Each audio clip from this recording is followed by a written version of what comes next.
Recalculando, acciones típicas son simplemente, inciso 1, ¿no? Acciones típicas son simplemente simbólicas, representativas de la puesta en circulación. Objetos deben necesariamente provenir de un ilícito penal. Sujeto activo, no solamente que puede ser el sujeto que intervino en algún grado de participación en el ilícito precedente, sino también puede ser autor del lavado, de acuerdo a la nueva norma del artículo 303. En cuanto al nexo causal, el comportamiento del sujeto debe haber sido el que generó el peligro, el riesgo al orden económico y financiero. Debe existir un nexo causal. Elemento objetivo, se admite dolo directo, dolo eventual, y lo que tenga que ver con los momentos consumativos, se perfecciona el delito con la acción típica, con prescindencia de que se hayan logrado los fines del autor, es decir, darle apariencia de legalidad. Vamos a la forma agravada, inciso 2. El artículo dice que se va a aumentar, digamos, la pena cuando el autor realizare el hecho con habitualidad o como miembro de una asociación o banda formada para la comisión continuada de hechos de esta naturaleza. Y el apartado B, cuando el autor sea funcionario público que hubiere cometido el hecho en el ejercicio o en ocasión de sus funciones. La misma pena sufrirá, ¿no?, el que en el ejercicio de un oficio o profesión requiere habilitación especial. Acá tenemos varios temas. Vamos al apartado 2, letra A. Primer punto, solamente van a poder ser autores de este agravante el autor, por expresa literalidad de la norma. Solamente se va a agravar la pena para aquel que asuma el rol de autor en el lavado. Aquel que asuma el rol de instigador, cómplice primario, secundario, no va a poder aplicársele este artículo, porque la norma expresamente habla de autor. Punto número 1. Punto número 2.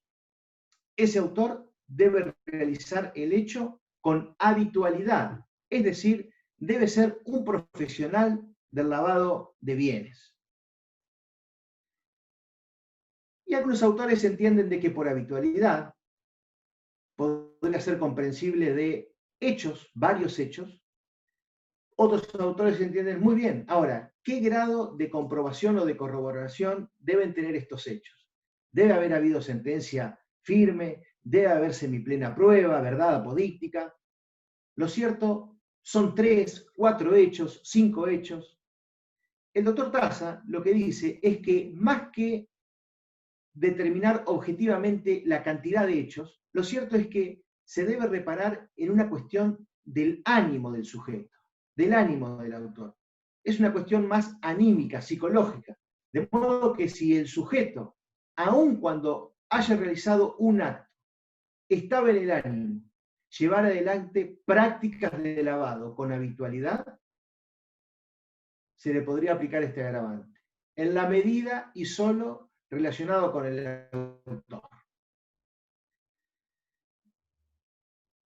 La última parte del apartado A habla de que el autor realizar el hecho como miembro de una asociación o banda formada para la comisión continuada de hechos. Acá tenemos varias cositas. Primero, seguimos hablando de autor. Ahora, si es una banda o asociación, lo más probable es que hablemos de coautores y no solamente de un solo autor. De modo que acá el legislador, si uno se ajusta a la literalidad, deberíamos estar hablando no de autor, sino de coautores, porque precisamente hablamos de asociación o banda. Pero no alcanza con que el actor sea miembro de una banda para cometer el hecho, sino que debe hacerlo de una manera especial, continuada, dice la norma. Y por continuada debe tomarse y trazarse una analogía con la habitualidad. Es decir, Si la asociación o banda se propone cometer solamente un acto de lavado de dinero, no quedará encuadrado o no podrá subsumirse en el agravante, sino que debe haber un ánimo de que esa banda o asociación se dedique a la comisión de lavado de activos. Acá tenemos que trazar un paralelo con el artículo 210. No sé si ustedes ya vieron el delito de asociación ilícita.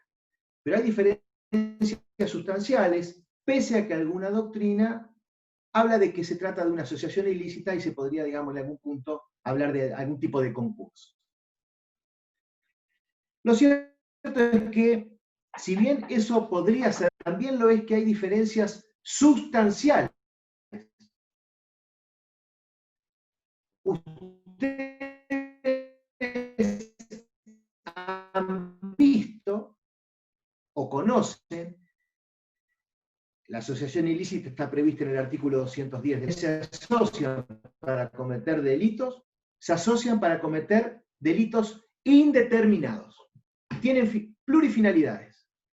Y es un delito de peligro abstracto. Se pena por el solo hecho de que la asociación ilícita esté conformada, aun cuando no haya llevado adelante ninguno de los comportamientos criminales que se haya propuesto. Aquí estamos hablando de un autor que actúe como miembro de una asociación o banda que cometa lavado de dinero. Esa asociación o banda per se no es punible dentro de esta hipótesis delictiva. Punto número 1. Punto número 2. La sola asociación o banda no es punible dentro de este punto, sino que se requiere que esa asociación o banda, que el autor, como miembro de esa asociación o banda, haya cometido actos de lavado de dinero. ¿Está claro? No hay problema, Eugenio. De modo que es muy importante, aquí hay una diferencia sustancial. La asociación ilícita se caracteriza por la indeterminación de los planes y aquí la asociación o banda tiene un plan único, que es lavar dinero. En la asociación ilícita del 210 es punible, aun cuando no se haya cometido los delitos que tiene como propósitos cometer. Aquí solamente es punible en el caso de que se hayan cometido lavados de dinero. Diferencia importante para no trazar una analogía y decir que esto es 210. ¿Sí? Es un autor que como miembro de una asociación o banda comete el delito de lavado de dinero. El apartado B se refiere a que el delito se agrava de lavado de dinero por la cualidad específica de funcionario público. En los términos del artículo 77 del Código Penal, ahí se define que se debe considerar como funcionario público, pero lo cierto es que la práctica de lavado de dinero, para que se aplique este agravante, debe haber sido llevado a cabo en el ejercicio o en ocasión de sus funciones. Es decir, si el sujeto, que es funcionario público, lava dinero por fuera del ejercicio de sus funciones o en ocasión de sus funciones, no se aplicará este agravante. Solamente se va a aplicar este agravante cuando el autor, funcionario público, lleve adelante prácticas de lavado de dinero en el ejercicio o en ocasión de sus funciones. Y aquí de nuevo, debe el funcionario público ser autor. No comprende y no es extensible a aquellos que asumen otro rol en el comportamiento criminal, instigador, complicidad primaria, secundaria. Esto es muy importante. Solamente es un delito de los llamados especiales por la condición del autor. En el apartado 3 del artículo 303, el legislador prevé lo que se denomina el delito de emprendimiento, o lo que algunos llaman prelavado o tentativa de lavado. ¿Y qué es esto? Bueno, ¿cuál es la acción típica? En este caso concreto, en este delito de emprendimiento, es recibir. No hay otra acción típica. Aquí el legislador cierra el tipo. Es recibir, quiere decir albergar, recoger, tomar, admitir, aceptar lo que le dan o lo que envían. No hay otra acción típica más que recibir. Ahora, el sujeto que recibe, lo recibe con una finalidad específica, para hacerlos aplicar, dice la norma. Es decir, para ponerlos en circulación en el mercado de capitales. De modo que la sola recepción, sin ese ánimo del sujeto, no cumple con las exigencias del tipo penal. ¿Qué quiero decir con esto? Que el sujeto recibe para aplicarlos en el mercado de capitales. ¿Y qué es lo que recibe el sujeto? Bueno, recibe objetos relacionados con un ilícito precedente. De modo que esta hipótesis delictiva, algunos la llaman como una tentativa de lavado de dinero. El sujeto recibe para aplicarlos en una operación de lavado de dinero. Ahora bien, pero si esa finalidad del sujeto no se concretiza por alguna razón extraña al que recibe, no hay problema. El delito queda consumado. ¿Sí? Recibe para aplicarlos en el mercado de capitales. Hay una ultraintención. Aquí sí se ve, a diferencia, digamos, de las confusiones que nos aporta el inciso 1, que dentro del dolo del sujeto hay una ultraintención, que es recibir para aplicarlos en el mercado de capitales. Este entonces es un delito de emprendimiento, algunos lo llaman delito de tentativa de lavado o prelavado. Lo que se recibe, me remito, son objetos provenientes de un ilícito, de un hecho precedente. Algunos autores hablan de que no, aquí se debería hacer mucho foco en la relación causal, el sujeto recibe para aplicarlos, de modo que no se requiere la producción de ningún resultado que trascienda más allá del hecho o del acto mismo de recibir los bienes.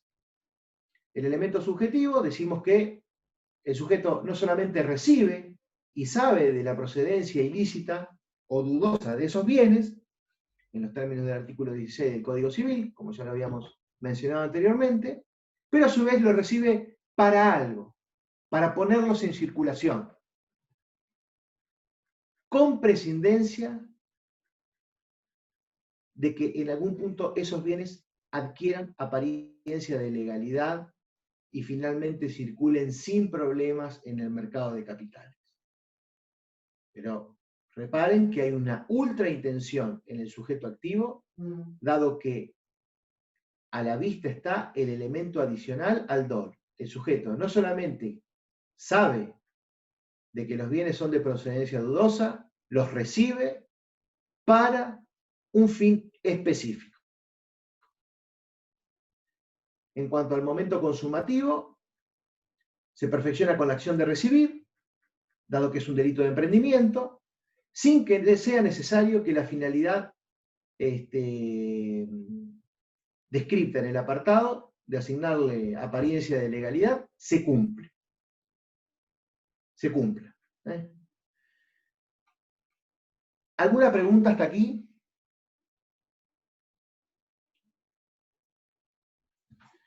Bueno, vamos al artículo 304.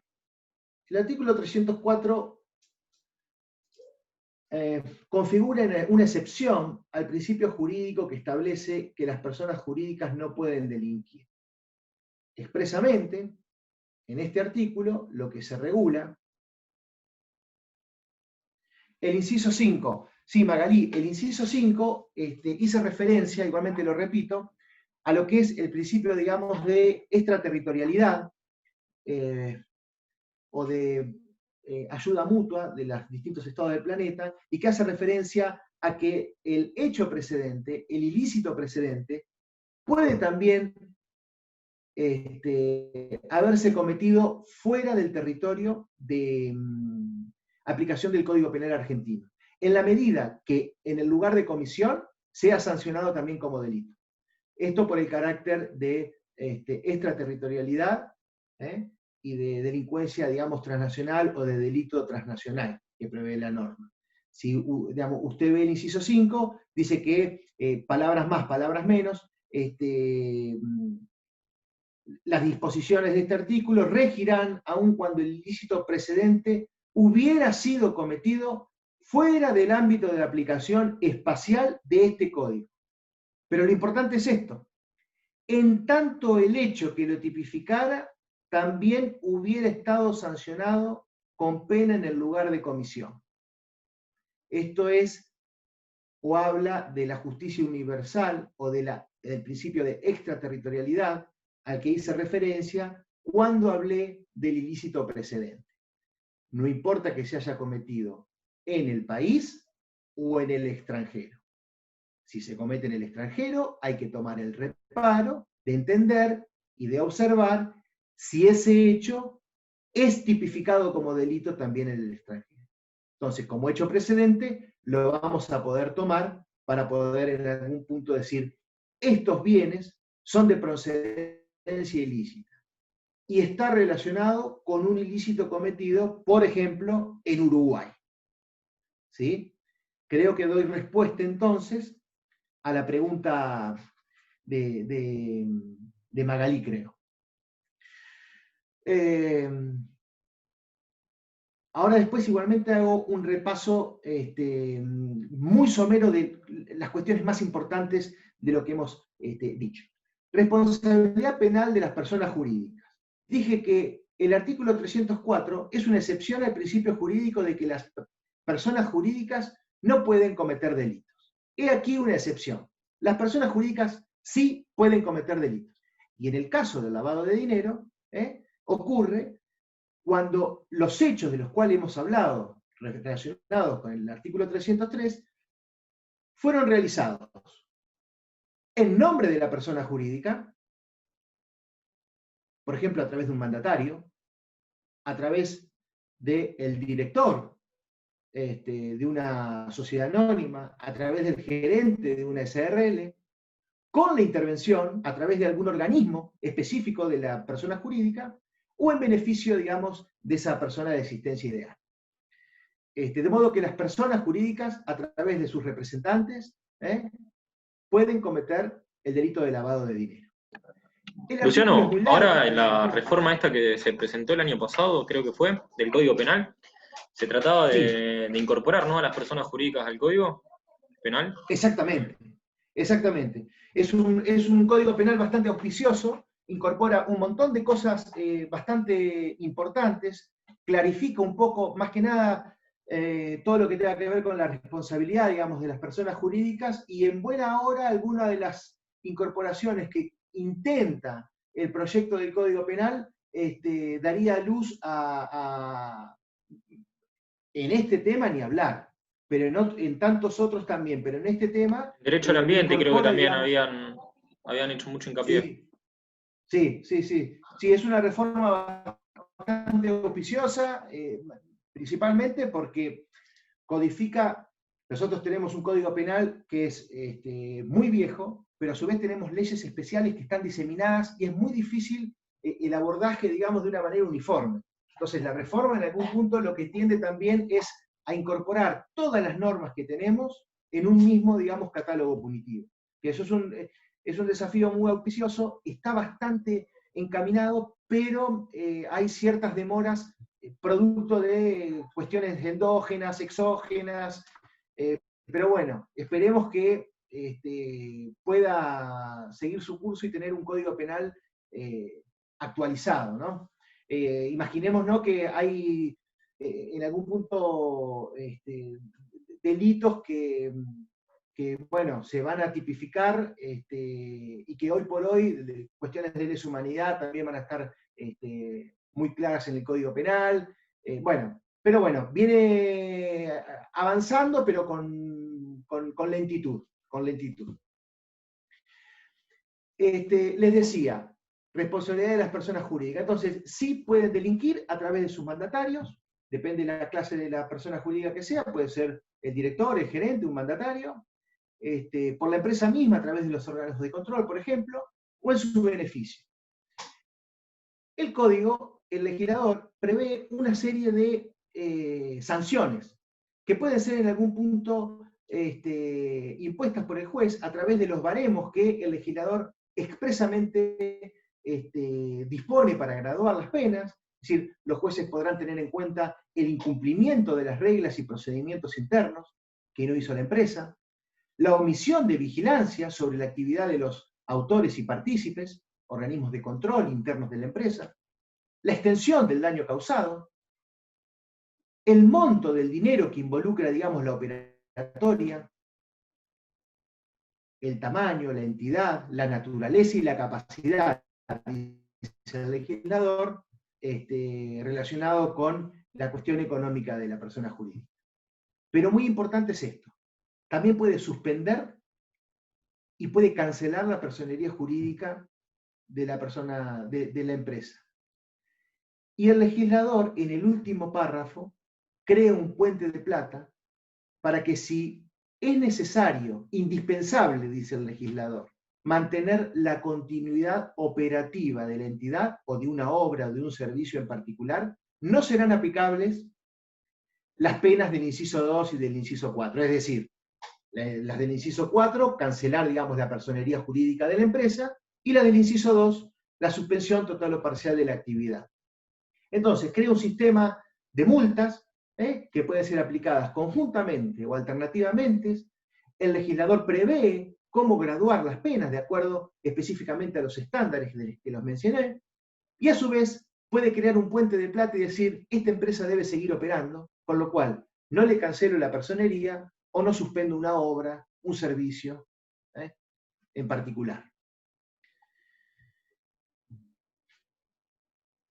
Decomiso, artículo 305. Artículo muy importante.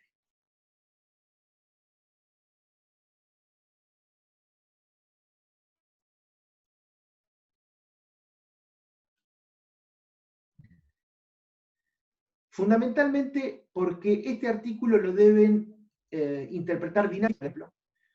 Porque ustedes supongo que ya deben saber qué es el decomiso, pero decir que es una herramienta, una medida cautelar de la que se vale, digamos, la autoridad jurisdiccional para asegurar la custodia,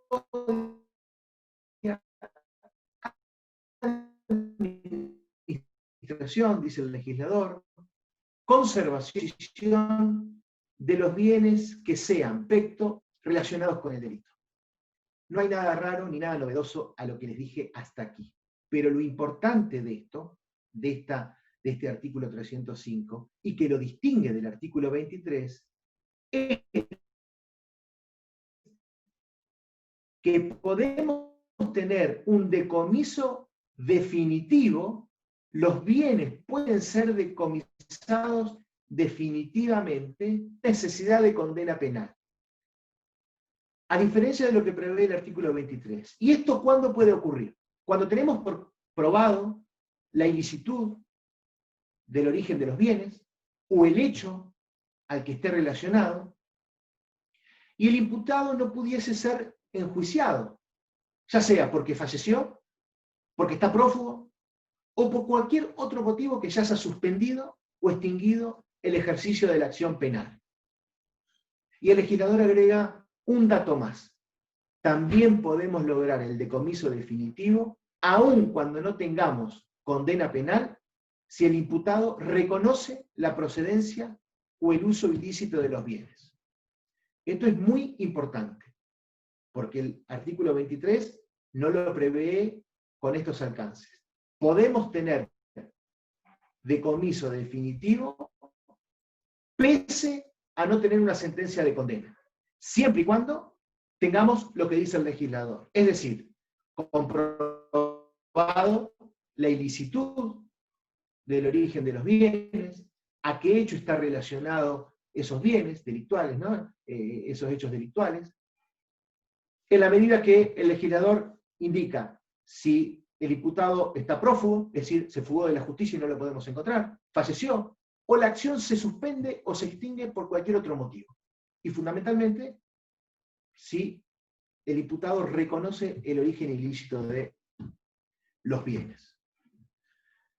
En los últimos dos apartados, el legislador prevé un orden de prelación, a qué va a ir destinado, digamos, el decomiso, a reparar los daños causados a la sociedad, a la víctima o al Estado, y por último, crea la vía administrativa para que cualquier tercero que quiera hacer valer derechos respecto de esos bienes decomisados, bueno, los puede hacer valer, pero lo aparta el juez penal. Dice, usted puede ir a hacer valer sus derechos, pero en sede administrativa.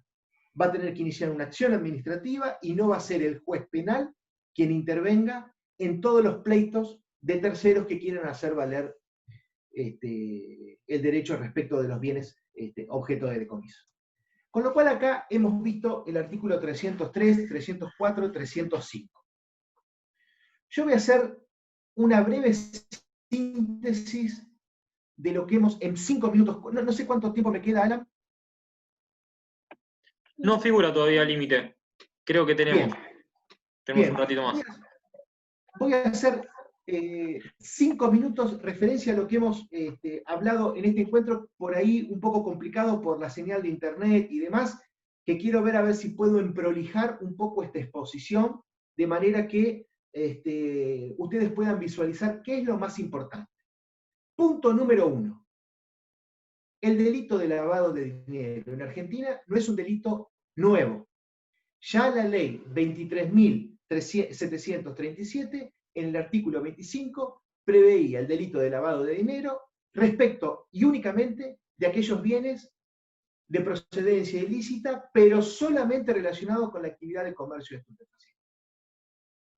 Primer antecedente normativo. Segundo antecedente normativo. Ley 25.246, artículo 278 del Código Penal. Lo preveía el lavado de dinero como una especie de encubrimiento especial, encubrimiento agravado, con una nota característica. No solamente se podría, como en la ley de estupefacientes, lavar bienes de procedencia de la actividad de comercio de estupefacientes, sino de cualquier otro delito. Aquí se amplía el concepto de ilícito precedente.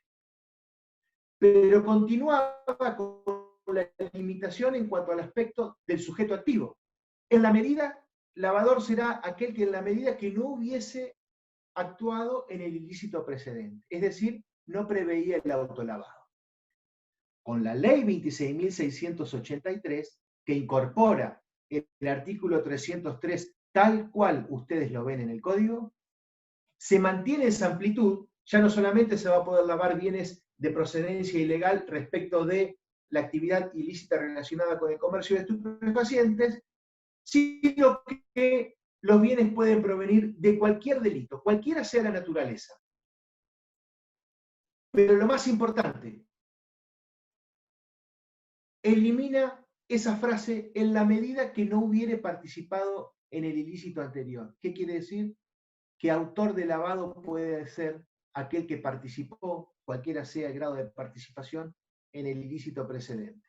Vale decir, se regula el autolavado. ¿A partir de cuándo? A partir de la ley 26.683, que incorpora expresamente el artículo 303. Muy bien, estos son los antecedentes normativos. Ahora, si hablamos de antecedentes de derecho, tenemos que irnos a la Convención Nacional de Naciones Unidas contra la Delincuencia Organizada Transnacional, a la Convención de Naciones Unidas contra el tráfico de estupefacientes y sustancias tóxicas, y a las reglamentaciones, referencias, recomendaciones, estándares que emanan del GAFI, del Grupo de Acción Financiera Internacional.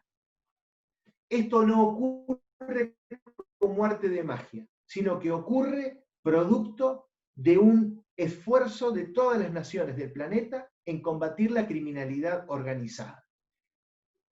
¿Para qué? Para lograr un sistema de prevención, investigación y criminalización de aquellas bandas de malhechores que le hacen tanto mal a los estados. Dicho esto, digo, el artículo está redactado de muy mala manera. Tratemos de simplificarlo. ¿Qué dice el artículo 303? Prevé un delito de lavado de dinero que si supera los 300.000 pesos se va a subsumir en el inciso 1, el lavadito o el lavado menor, inciso 4, un delito de lavado agravado por la condición del autor, inciso 2, y un delito de emprendimiento, inciso 3. ¿Qué es esto? ¿Qué quiere decir o qué decimos cuando hablamos de lavado de dinero? Es toda práctica, todo procedimiento, todo comportamiento que lleva adelante el autor para poder asignarle apariencia de legalidad a aquello que no lo es. Pueden encontrar definiciones más largas, más cortas, en D'Alessio, en Dálvora, en el libro de Alejandro Taza. Cualquier definición es aceptable, pero digan lo que tienen que decir. Es asignarle toda operación, todo procedimiento para asignar apariencia de legalidad a aquellos bienes que tienen origen ilícito. Los comportamientos, las acciones típicas, bueno, serán las que enuncia el legislador en el inciso 1, para el lavado, llamémosle tipo penal básico, y que el legislador expresamente las menciona: convertir, transferir, administrar, vender, gravar, disimular.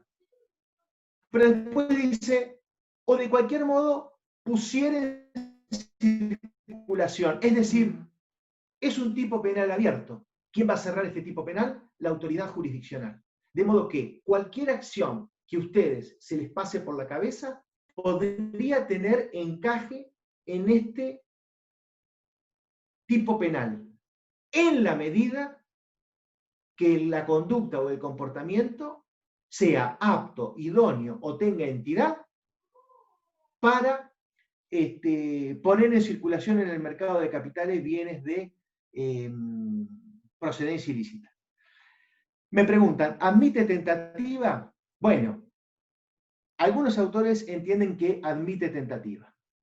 Otros autores empiezan a pivotear dinámicamente y dicen, bueno, pero si se trata, digamos, del delito de emprendimiento y si se recibe, la verdad que no admitiría la tentativa. Lo cierto es que la mayoría de los autores entienden que este delito admite tentativa, ¿sí? Cuando, por ejemplo, la puesta en circulación no finalmente, digamos, se perfecciona por una causa ajena al autor.